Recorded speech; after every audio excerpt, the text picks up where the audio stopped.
오늘 함께 하실 하나님의 말씀은 에스겔서 3장 4절에서 15절 말씀. 에스겔서 3장 4절에서 15절 말씀 받들어 읽겠습니다. 그가 또 내게 이르시되 인자야, 이스라엘 족속에게 가서 내 말로 그들에게 고하라. 너를 언어가 다르거나 말이 어려운 백성에게 보내는 것이 아니요 이스라엘 족속에서 보내는 것이라. 너를 언어가 다르거나 말이 어려워 내가 그들의 말을 알아듣지 못할 나라들에게 보내는 것이 아니니라. 내가 너를 그들에게 보냈다면 그들이 정녕 내 말을 들었으리라. 그러나 이스라엘 족속은 이마가 굳고 마음이 굳어 내 말을 듣고도 아니하리니 이는 내 말을 듣고자 아니함이라. 보라, 내가 그들의 얼굴을 마주 보겠고 내 얼굴을 굳게 하였고 그들의 이마를 마주 보도록 내 이마를 굳게 하였되 내 이마를 화석보다 굳은 금강석같이 하였으니 그들이 비록 반역한 족속이라도 두려워하지 말며 그들의 얼굴을 무서워하지 말지니라. 또 내게 이르시되 인자야, 내가 네게 이를 모든 말을 너는 마음으로 받으며 귀로 듣고 사로잡힌 내 민족에게로 가서 그들이 듣든지 아니 듣든지 그들에게 구하여 이르기를 주 여호와의 말씀이 이러하시라 하라. 때 주의 영이 나를 들어 올리시는데 내가 그 뒤에서 크게 울리는 소리를 들으니 찬송할지어다. 하나님의 영광이 그의 초소로부터 나오는도다 하니 이는 백성들의 날개가 서로 부딪히는 소리와 샘물의 곁에 바퀴 소리라. 크게 울리는 소리더라. 주의 영이 나를 들어 올려 데리고 가시는데 내가 근심하고 분한 마음으로 가니 여호와의 권능이 힘있게 나를 감동시키더라. 내가 데바빌에 이르러 그 사로잡힌 백성 곧 그발 강에 거주하는 자들에게 나아가 그들 중에 두려워 떨며 7일을 지내니라. 아멘.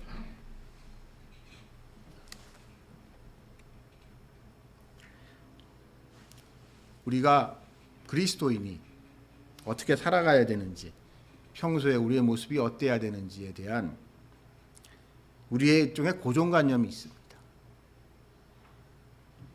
그리고 이러한 고정관념은 특별히 믿음이 좋은 사람들, 교회에서 중요한 역할을 하는 사람들, 교회 지도자들에게 더 크게 요구되는 경향이 있습니다. 교회를 다니던 교회를 안 다니던 그거와 상관없이 사람들이 생각하고 있는 그리스도인의 모습이 있고 교회 지도자들의 모습이 있고 목사의 모습이 있죠. 그게 어떻게 형성됐는지 모르겠지만 그러한 고정관념이 있습니다. 제가 개인적인 얘기를 하자 그러면 제가 저희 집사람이랑 결혼할 때 웨딩 촬영을 했습니다. 웨딩 촬영도 많이 하잖아요. 근데 저랑 저희 집사람이 웨딩 촬영하러 간 곳은 아무런 저에 대해서는 아무런 정보도 없던 곳이었어요. 근데 그곳에서 웨딩 촬영을 하는데 그 사진 찍으시는 분이 저보고 그리고 저희 집사람 보고 그런 얘기를 하더라고요. 아주 조심스럽게. 혹시 목사님이세요? 전도사님 아니세요? 라는 물을 그 사람이 그냥 물어보더라고요. 근데 그 사람은 그때 제가 막 이제 신학교를 들어갔을 때였는데요. 신대원은 신학교를 막 들어갔을 때였는데 그 사람은 제가 신학교를 다니고 있는 걸 갖다가 알 수가 없었거든요. 그래서 깜짝 놀랐죠. 그래서 아니, 얘 만났는데요. 어떻게 하셨어요? 했더니 그 사진 찍으시는 분이 그러시더라고요. 그거요. 일을 오래 하다 보면은 그냥 그런 분위기가 있어요. 뭐라고 딱 부러지게 이야기하기 힘든데 그냥 느낌이라는 게 분위기라는 게 있고 느낌이라는 게 있어서 그냥 이게 사진 이제 오시는 분들이 어떤 분이신지 대강 압니다라고 얘기를 하시더라고요. 이렇게 뭐라고 얘기하긴 힘들어도 딱 부러지게 사람들이 가지고 있는 어떤 고정관념 그런 것들이 있죠. 이 고정관념은 분명히 긍정적인 부분도 있습니다. 그러한 고정관념 때문에 우리가 우리의 신앙생활을 평소에 어떻게 해야 되는지에 대해서 내 자신을 좀 더 잘 다스리게 하는 그런 긍정적인 부분도 있지만, 경우에 따라선 사회적인 요구 때문에 우리의 신앙의 본질이 훼손되는, 아니 훼손까지는 아니더라도 거기에 어느 정도의 흔들림이 있는 경우가 있습니다. 즉 가장 대표적인 게 이런 거죠. 아닌 건 아닌 거라고 얘기할 수 있는 용기가 필요합니다. 그리스도인들에게는. 특별히 목회자에게는. 근데 저를 찾아와서 얘기하는 사람들 중에, 목사님들을 만나서, 저 같은 목회자들을 만나서 얘기할 때 가끔 이런 경우들이 있어요. 분명히 잘못했는데 위로받고 싶대요. 그냥 위로해달래요. 자기 상처받았대요.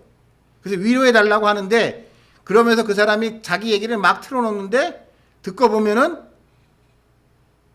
오히려 그 사람은 가해자에 가까워요. 아닌 건 아닌 것 같은데. 그럴 때 현명하게 대처해야 됩니다. 이 대처하기가 힘들어요. 예를 들어서 이게 이제 좀 더 심해진 경우가 이제 동성애 문제로 같은 경우에. 그러니까 참 이게 서구 교회들의 실패한 이유가 뭐냐면요. 사랑해야라면서요. 사랑. 죄인까지 사랑해야 된다고 하는데 왜 동성애자는 사랑할 수 없냐는 거죠. 하나님은 사랑의 하나님이신데 그 사람의 성적 지향이 그렇다고 해서 그 사람을 사랑하는 게 뭐가 죄예요? 그 사람을 사랑해야 되는 거 아니에요? 그런 사람조차도 목사님은 사랑해야 되는 거 아니냐라고 하면서 그런 식으로 사람들이 생각하는 어떠한 교회와 목회자들에 대해서 어떤 강요되는 모습이 있습니다. 뭔가 이렇게 화내면 안 되고, 특히 요즘 같은 분위기에 심판하고 정죄하고 하는 이야기를 하게 되면 비록 그것이 성경적일지라도 사람들은 싫어합니다. 아주 싫어해요. 그냥 당신은 사랑받기 위해 태어난 사람, 뭐 이런 얘기만 듣기를 좋아한단 말이에요. 그리고 이러한 모습 중에 특히 한국 사회에 제가 느끼기에는요, 제 경험상 한국 사회에서 이게 특히 문제가 되는 게 겸손함이라는 부분인 것 같습니다. 서구 사회에서 어느 문화권에서나 이 겸손한 모습은 좋은 거죠. 겸손을 중요한 덕목으로 생각하지만 특히 한국 사회에서는 아무래도 유교적 전통이 강한 한국 사회에서는 이 겸손이라는 것을 대단히 중요시 여기는데, 그렇기 때문에 겸손이라는 걸 가지고 그리스도인들을 이게 어떠한 강요하는 경향이 좀 있습니다. 그러면서 어떤 그리스도인이나 혹시나 어떤 목회자가 자기와 대립했을 경우에, 자기를 불편하게 했을 때, 그리고 자기한테 싫은 소리를 했을 때, 내지는 자신의 이익과 침해됐을 때 겸손하지 않다고, 건방지다고 함부로 말하는 경향이 있습니다. 그리고 이것들의 많은 경우는 아주 부당한 요구를 하면서 이러는 경우들이 있습니다. 예를 들어서 가장 이제 부딪히는 부분이 경제적인 부분이죠. 경제적인 부분. 저는 최근에 제가 이제 부동산 쪽에 관심이 많다 보니까 교회가 이 재개발, 재건축과 엉켜가지고 시끄러워지는 경우들이 꽤 많습니다. 근데 전 제가 아무래도 목사다 보니까는요, 교회 쪽의 이야기를 좀 더 귀 기울여 듣게 됩니다. 그 교회가 남들이 보기에는, 그러니까 그 교회가 왜 그런 요구를 하는지를 들어보면 타당한 요구를 해요. 타당한 요구를 하는데, 특히 요즘 이제 경기가 안 좋아지고 이제 재건축 재개발의 수익성이 떨어져서 그런지는 모르겠지만, 조합 측에서 그 교회나 이런 데에, 그리고 그에 무리한 요구, 너무 많은 것을 양보할 것을 하기도 하고, 그러면서 그거에 반발하는, 그거를 문제점을 지적하는 목회자를, 교회 지도자를 건방진 인간으로 만들어 놓습니다. 아주 겸손하지 않은, 아주 건방지고 탐욕스러운 사람으로 매도해요.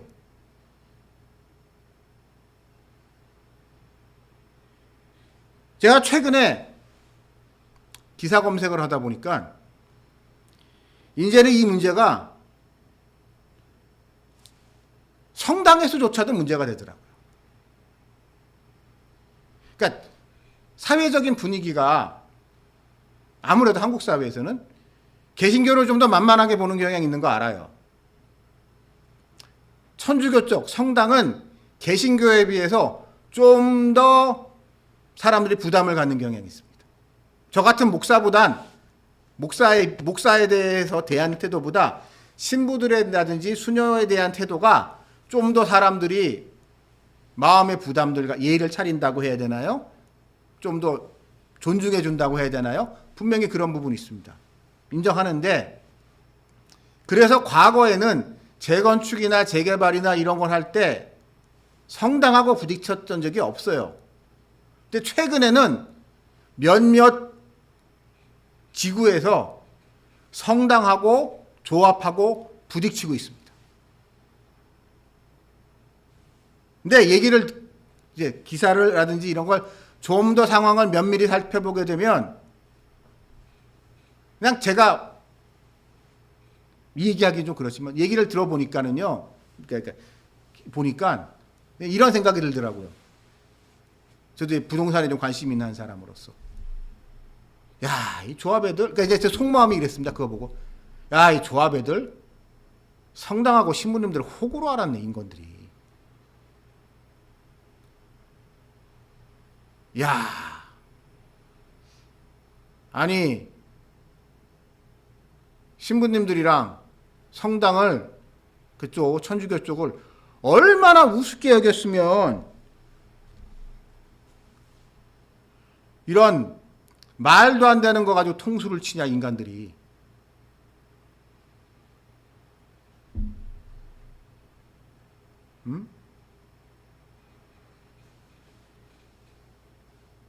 그런 거를 보면서 어이가 없었고, 그래서 이제 그 조합원 사람들의 반응을 이렇게 보게 되면 가관도 아니더구만. 분명히 자기네들이 잘못했어요. 그래서 심지어 그 중에 어떤 거는 자기네들이 대법원까지 가가지고 깨졌어요. 대법원까지 가가지고 서울대주교, 그러니까 천주교 쪽에서 이겼어요. 그래서 공사를 전면 중단시켰습니다. 그런 경우도 있더라고요. 저 일조권 지들 마음대로 침해해가지고. 그래 놓고 반성하고 그런 게 아니라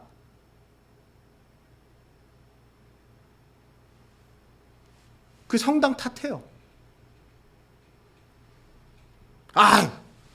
신부들이 말이야, 뭐 돈 쓸 게 뭐 있다고 말이야, 돈 같은 것도 필요도 없는 사람들이 말이지, 그 조합 같은 데 좀 양보 좀 해주지 말이야, 그 좀 일조권 같은 거 침해한다고 하더라도 말이야, 당신네들 그거 뭐 성당 운영하고 하는데 뭐 불편한 게 뭐 있다고 말이지, 조합원들의 이익을 하면서 막 뭐라고 해요. 그러면서 조합원의 이익을 침해했다고 해요. 근데 조합원의 이익을 침해했다는 결국은 뭐냐? 제로섬 게임이라는 측면에서 봤을 때 자기네가 더 많은 걸 뺏어오고 싶은 거예요. 더 뜯어오고 싶은 거예요. 오늘날의 모습이 그렇습니다. 그리고 이 모습은 오늘 이 말씀의 본문 속에 있는 이 바벨론의 포로를 붙들려 온 사람들하고 하고 이 똑같은 이야기. 오늘날 사회는 이 바벨론의 성경의 모습의 배경과 같이 기독교가 여호와 하나님을 섬기는 것이 그렇게 존중받고 존경받는 것이 아니라 무시다고 하고 뭐 니들이 어쩔래? 하나님이 여호와 하나님이 살아계시다면은 예수님이 살아계시다면은 지금 한번 나타나봐. 야 하나님이 어디 있어? 예수님? 뭐 옛날에 그런 사람이 있었다며? 하면서 우리의 믿음을 조롱하는 것이 일상이었듯이 이 배경 속에 있는 이 그발강가에 있는 포로들이 당하는 처지는 야 너희가 믿고 있는 율법의 하나님, 율법의 주신 하나님. 야 그렇게 너희 하나님이 잘났으면 니들이 왜 포로를 붙들려 왔겠니? 라는 이런 처지에 있는 이스라엘 사람들에게 선지자로 부름받은 이 에스겔. 이 에스겔에게 하나님은 예언의 말씀을 주시면서 중요한 사실을 한 가지 말씀하고 계십니다. 하나님은 이 에스겔에게 말씀하고 계세요. 내가 너한테 주는 이 메시지, 이 신탁은 이스라엘 백성들에게 가서 전하라고 얘기하고 계세요. 자, 우리 한번 생각을 해봅시다. 이렇게 생각할 수도 있을 것 같아요.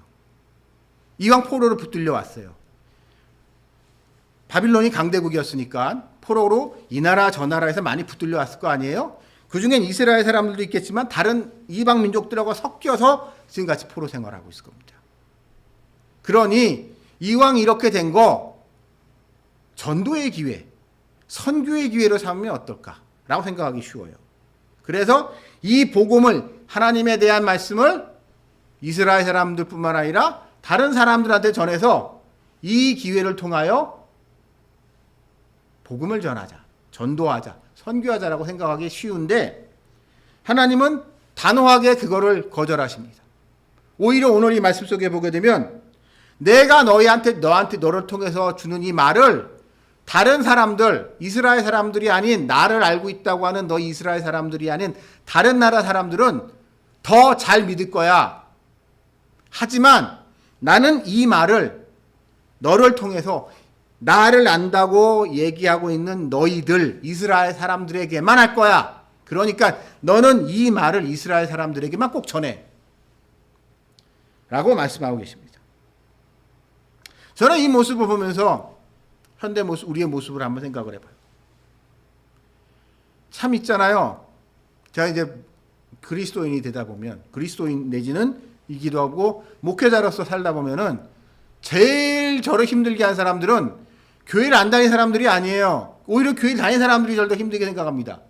교회를 안 다니는 사람들이랑 이야기하게 되면 오히려 그래도 목사님이신데, 그래도 교수님이신데 라고 하면서 좀 저를 저를 좀 이렇게 어렵게 생각하시는 분들이 많은데, 그냥 제 경험에 제 짧은 경험입니다만 만날 때 제일 저 같은 사람을 무시하는 인간들이 누구냐? 장로집 애새끼들입니다. 자기 아버지 장로라 이거예요.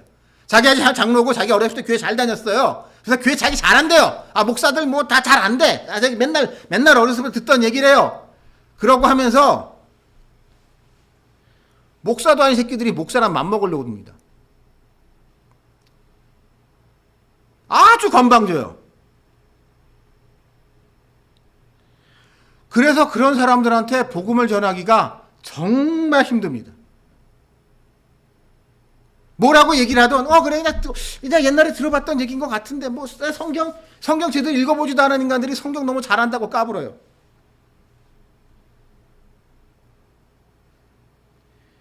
그리고 그런 사람들 중에 상당수가 결국 나중에 그 교회 생활, 그런 인간들의 특징이 믿음이 좋고 나쁘고와 상관없이 교회 생활을 잘하기 때문에 교회에 시간이 지나면서 중직자가 되는 경우가 많습니다. 집사, 장로가 되는 경우들이 많죠. 그러니까 아버지가 장로게 되면, 저는 이제 그런 사람들이 있더라고요. 아버지가 장로, 엄마가 권사하게 되면 자기 아들을 장로로 만들려고 이제 젊어서부터 이렇게 딱 뭐라고 해야 되나, 이렇게 코스를 밟게 합니다. 그 교회에서 이렇게. 그러고 장로가 되는 것이 신앙생활에서 어떠한 중요한 과정과 목표로 생각을 합니다. 그러다 보니 그런 집 자녀들은 하여튼 때 되면은 집사 되고, 때 되면 서리 집사 되고, 안수 집사 되고, 또 이제 또 그러면 부서 맡아서 뭐하고 그 교회에서 성가대를 하고 이러면서 그 교회 내에서 이게 자신들의 입지를 굳히다가 때가 되면 장로가 돼요. 물론 그런 사람도 필요합니다만, 그런 분들을 이렇게 만나서 보게 되면 참 교회를 잘 알고 교회에서 처신을 잘합니다. 목사를 대할 때도 아주 목사로 대해요. 목사로. 그러면서 아주 예의 있고 그렇게 대하는 것 같지만, 그런 분들하고 이렇게 좀 지내보게 되면 아주 교만함이 그 사람들 마음속에 딱 있어요. 이 교회, 우리 아버지도 이 교회 장로였고, 우리 어머니 권사고, 나도 장로고, 우리 애들도 다 여기 다니고, 우리 가족도 일가친척들이 이 교회가 우리 가족 때문에 유지가 얼마나 큰 지분이 있다고 생각을 하면서 마치 목회자를 뭐라고 표현을 해야 되나요? 자기가 먹여 살리는 것 같이 아주 건방 떠는 인간들이 있습니다. 속으로 아주 교만한 인간들이 있어요. 그런 인간들을 보면서 참 교회를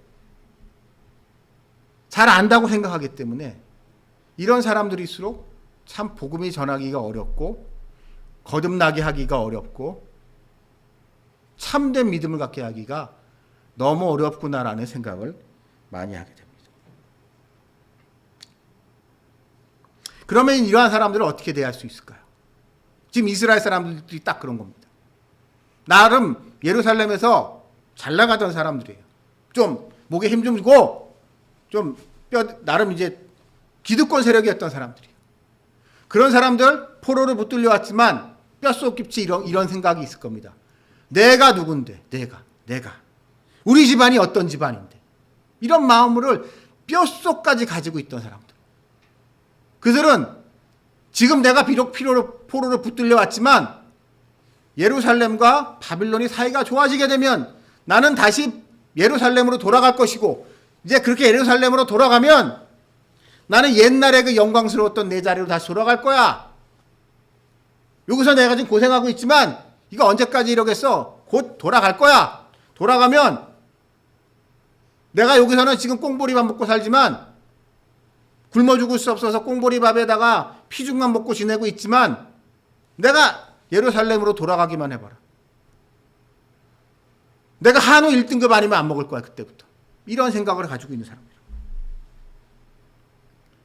이런 사람들에게 말씀을 전해야 되는 에스겔의 처지를 한번 생각을 해봅시다.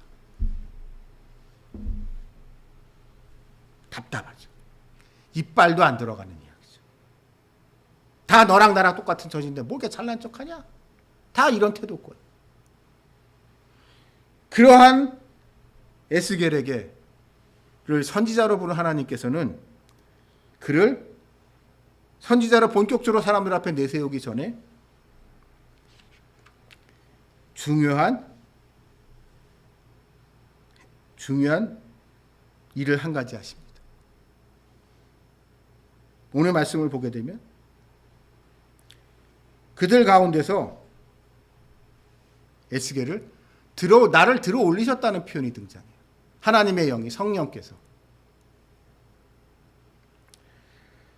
자, 이 들어 올렸다는 게 어떤 표현일까요? 그냥 영적인 표현, 상징적인 표현일 수도 있지만 실질적인 표현일 수도 있어요. 우리는 성경을 읽을 때요, 지나치게 영적으로 해석하려고 하는 경향이 좀 있습니다. 그러나 저는 이것을 보다 실체적으로 어떻게 실체적으로 그가 이스라엘 사람들, 이스라엘 포로들 가운데서 들어 올려졌다고 보다 구체적인 모습으로 한번 생각을 해봤습니다. 왜냐하면 그쯤 돼야 사람들한테 이빨이 들어가, 이빨이. 다 같이 그냥 아무것도 없이 그냥 포로로 와가지고 이러고 다 쭈글쭈글해 있는 모습, 그런 상황 속에서 얘기를 해봤자 듣든지 아니 듣든지 얘기를 하라고 한들 사람들이 듣습니까? 그냥 허공에 대고 외치는 거죠. 그들에게는, 에스겔에게 필요한 것은 그들에게 이 사람이 진짜 하나님의 영으로, 성령으로 하나님께서 선지자로 세운 사람이라는 것을 가시적으로 보여주는 무언가의 표징이 필요했어요. 그래서 하나님은 그를 들어 올리셨습니다. 근데 이 들어 올리셨다는 표현이 성경 히브리어에서 보게 되면 제가 찾다 보니까 재밌는 뜻을 가지고 있더군요. 들어 올리는 거예요. 이 나사인데요. 나사. 이게 성경에서 아주 자주 등장하는 단어입니다. 이 성경에, 구약 성경에 180몇 번 등장하는, 아주 여러 번 등장하는 표현인데, 이게 성경에서 창세기 7장에서 노아의 방주 있잖아요. 노아의 방주가, 노아가 방주를 다 잡고 거기 다 이제 동물들이 다 들어가고 난 다음에 홍수가 나서 이 방수를 들어 올린다. 물에 뜨잖아요. 그때도 이 나사라는 표현을 등장합니다. 이렇게 하나님이 하나님의 권능으로 무언가 들어 올리셔서 하나님이 하나님의 뜻을 이루시는 것, 귀하게 쓰는 것, 이때 이 표현을 사용합니다.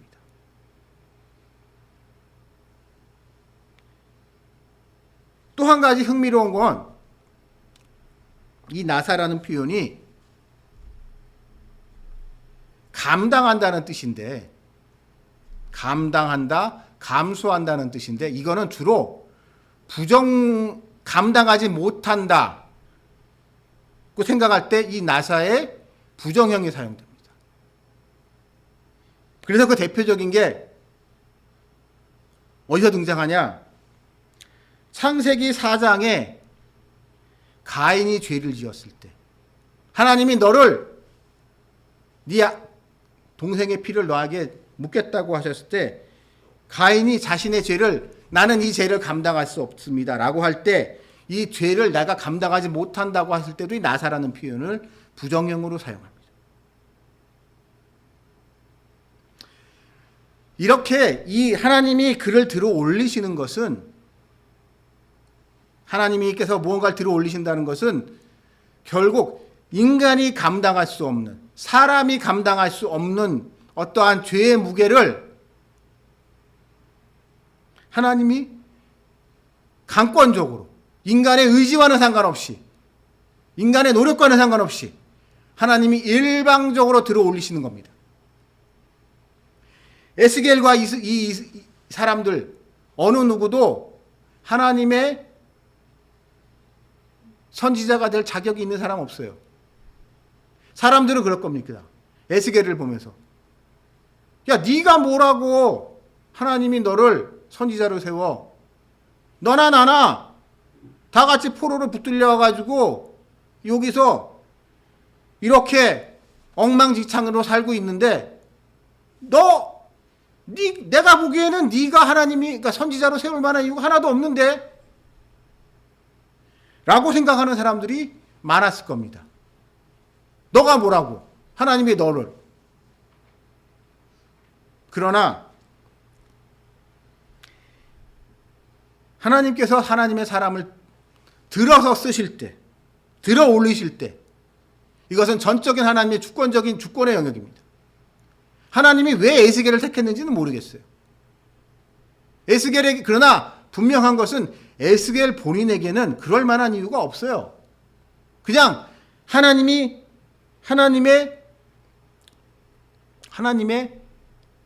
뜻으로 우리가 알 수 없는 하나님의 섭리로 그를 선지자로 세우셨고 그를 통하여 하나님이 그들에게 이 포로로 붙들려 와 있는 이 그발 강가의 이스라엘 사람들에게 할 말을 하셔야겠다는 거예요. 따지지 말라는 거예요. 이유와 조건 같은 거 따지지 말라는 거예요.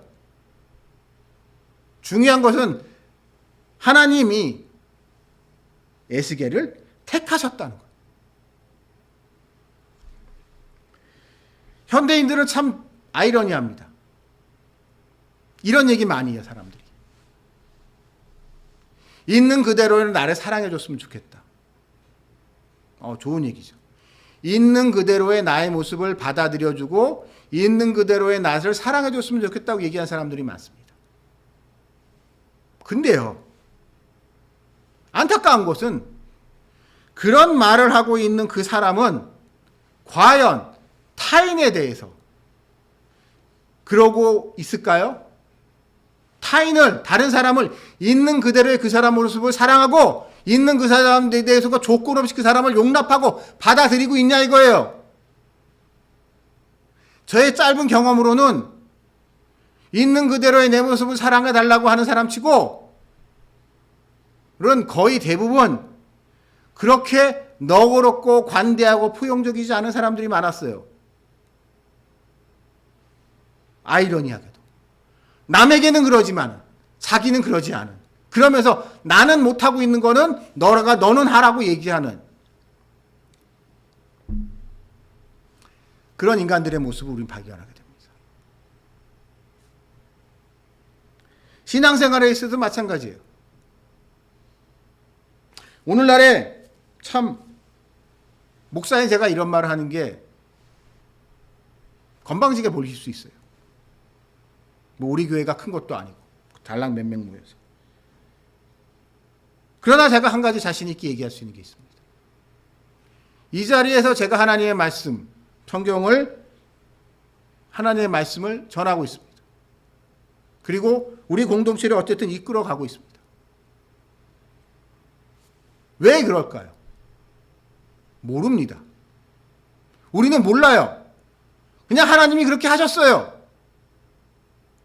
하나님이 이 자리로 인도하셨고 하나님이 이렇게 하고 계세요. 그러니까 그냥 존재론적으로 이렇게 돼버린 거예요. 왜? 묻지 마세요. 내가 쟤보다 못한 게 뭔데? 묻지 마세요. 따지지도 마세요. 그냥 그런 겁니다. 하나님의 뜻이. 왜 하나님의 뜻을 받아들이지 못할까요? 많은 사람들은. 그런 상황 속에서. 결국 교만하기 때문이에요. 내가 뭐가 부족하다고 나도 괜찮은 사람인데 라는 교만이 그 안에 있기 때문이에요. 만약 그 사람이 난 죄인이고 나 부족한 사람이고 라는 자신의 문제점을 아주 처절하게 느끼고 있는 사람이라 그러면은 어떻게 그런 얘기를 할 수 있겠습니까? 내가 내 문제도 감당을 못하는데 내가 내 죄의 문제에 허덕이고 있으면서 그거 가지고 번민의 나날을 보내는 사람이라 그러면은 다른 사람이 에 대해서 신경 쓸 겨를이 없어요. 결국 그만큼 교만하다는 거죠. 나도 할 수 있는데 내가 뭐가 부족하다. 나한테도 기회만 줘봐.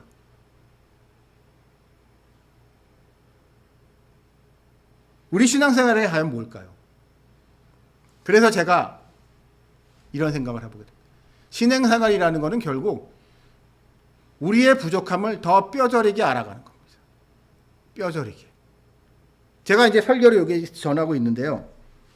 설교를 해본 사람은 압니다. 근데 설교를 해본 사람은 아는 중요한 한 가지 공통적인 경험은 설교는 하면 할수록 어렵다는 생각이 든다는 거예요. 그 말이 뭔지 알 것 같아요, 저도. 남들이 보기엔 저 목사님 저거 뭐 뻔한 얘기 하는 거고 뭐 또 저 소리 하네 뭐.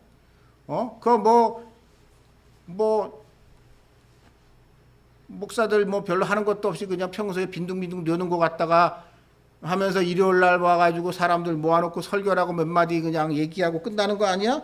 별로 하는 것도 없네. 라고 하면서 이러한 하나님의 일을 하는 것을 아주 우습게 여기는 인간들이 있어요. 그러나 여러분,